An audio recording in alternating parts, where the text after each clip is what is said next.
Hi friends, జీవితం అనే పాఠశాల బడి గురించి మనం ఇప్పుడు తెలుసుకుందాం.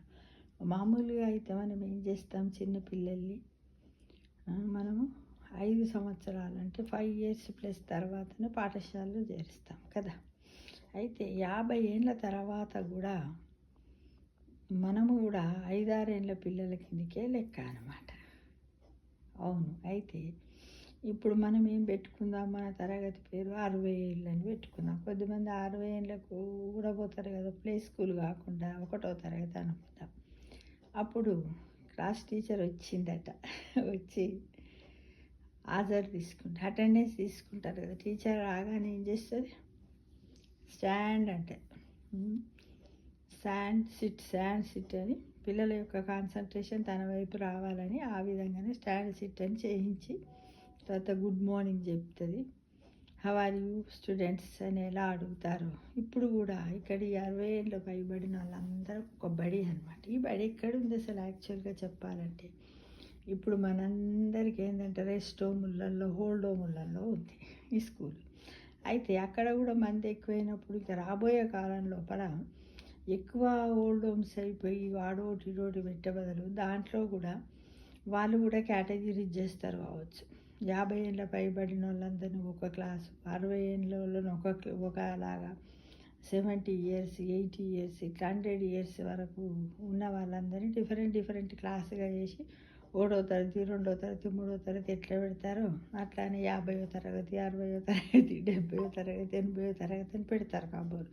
అలాంటి పరిస్థితులు మనకు కనపడుతూ ఉన్నాయి. కాబట్టి అలాంటప్పుడు ఒక్కొక్క క్లాస్కు ఒక్కొక్క క్లాస్ టీచర్ ఉంటారు. అయితే ఇప్పుడు మనము 60 ఏళ్ళ క్లాసులో ఉన్నామనుకోండి, అప్పుడు క్లాస్ టీచర్ అక్కడికి వస్తుంది. ఎవరు? 60 ఏళ్ళ క్లాస్ టీచర్. ఆ టీచర్ పేరు ఏం పేరు? 60 ఏమందాం, 60 వసంతాలు అందాం. 60 వసంతాల టీచరు హాజరు తీసుకుంటూ ఉంటుంది. అప్పుడు అందులో ఉన్నటువంటి పిల్లలకి అన్నీ కూడా ఎలా పెట్టారంటే, ఆ టైంలో మనకు 60 ఏళ్ళలో ఏంటి, కోపం ఎక్కువనే వస్తుంది, ఇవన్నీ ఎక్కువనే ఉంటాయి ఫ్రెండ్స్. అయితే దాని ప్రకారంగా ఏం చేశారంటే ఫన్నీగా ఒక రిజిస్టర్ని తయారు చేసింది. ఎవరు? 60 వసంతాల టీచర్. ఎలా అటెండెన్స్ తీసుకుంటుంది. వినండి, నేను ఇప్పుడు అటెండెన్స్ తీసుకుంటున్నానని మన పిల్లలకి ఎలా చెప్తాం, అలానే చెబుతూ ఉంది. ఇంకా కాకపోతే అప్పుడు ఒకసారి పిలిచాగానే ప్రజెంట్ సార్ అంటాడు. ఇక్కడ 60 ఏళ్ళ తర్వాత మనకి ఏంటంటే వినికిడి శక్తి కూడా కోల్పోతుంది, కాన్సన్ట్రేషన్ కోల్పోతాం. కాబట్టి ఒక్కొక్కరిని 2 సార్లు పిలుస్తూ ఉంటుంది అనమాట. ఎలా? కోపము అనగానే ప్రజెంట్ సార్ అంటే, ఈర్ష్య అనగానే ప్రజెంట్ సార్, ద్వేషం అంటే ప్రజెంట్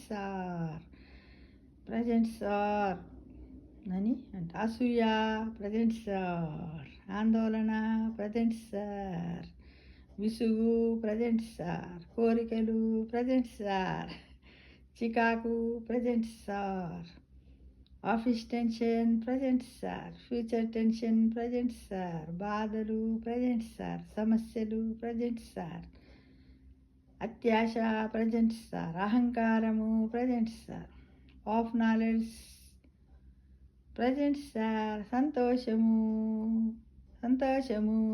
ప్రజెంట్ సార్, నిశ్శబ్దము సంతోషము, గైహాజర్ సార్ అని పక్కన ఉన్నవాడు చెప్తాడు. సంతోషం ఎటుపోయింది? లేడు, గైహాజర్. ఆనందము గైహాజర్ సార్. ప్రేమ నిద్రపోతున్నాడు సార్ అని చెప్తారు. ఆశ వదిలేస్తున్నాను సార్. హుషార్ రావడం లేదు.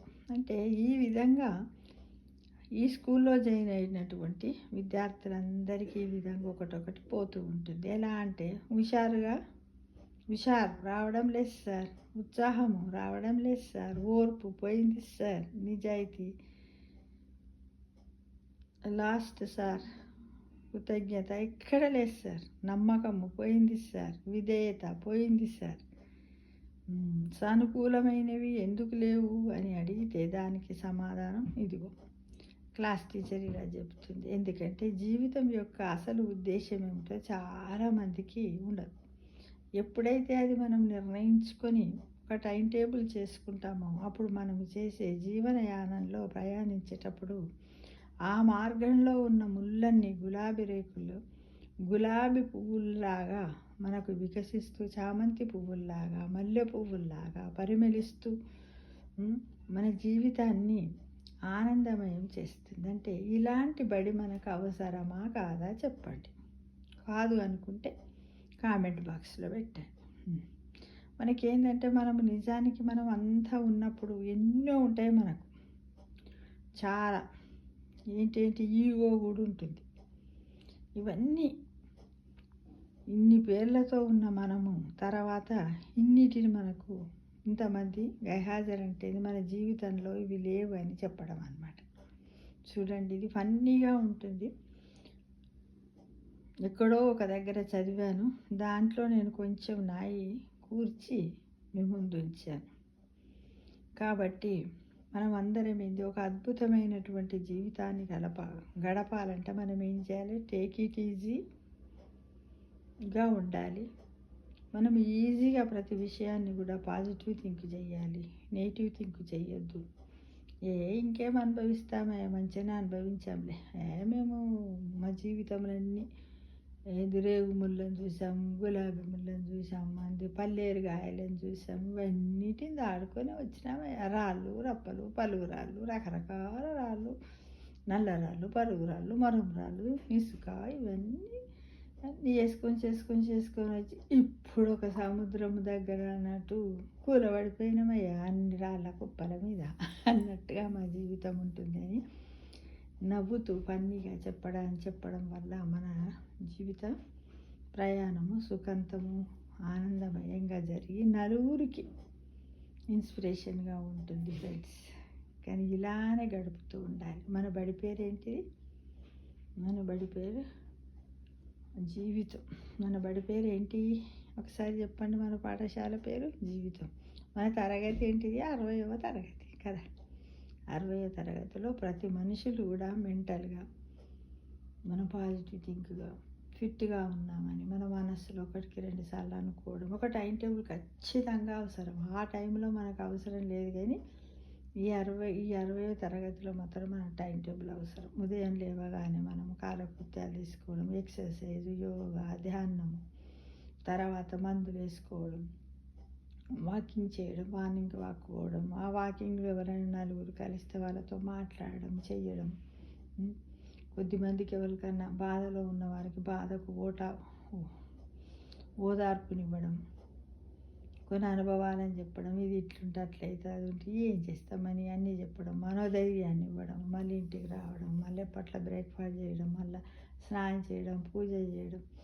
ఇలా మనం అన్నీ కూడా ఒక టైం టేబుల్ ప్రకారంగా ఏర్పాటు చేసుకుంటే మనకు ఉన్నటువంటి టైం ఎప్పుడు కూడా మనకు బోర్గా అనిపించదు. ఎవ్వరు లేరు, ఒంటరిగా ఉన్నామనేది అస్సలు అనిపించదు ఫ్రెండ్స్. తప్పకుండా ఈ విధంగా అందరు టైం టేబుల్ చేస్తూ మీ ఏంటిది చివర ఈ 60వ తరగతిలో మనం అందరం కూడా హ్యాపీగా ఉండడానికి ప్రయత్నిద్దామా friends. Thank you for watching.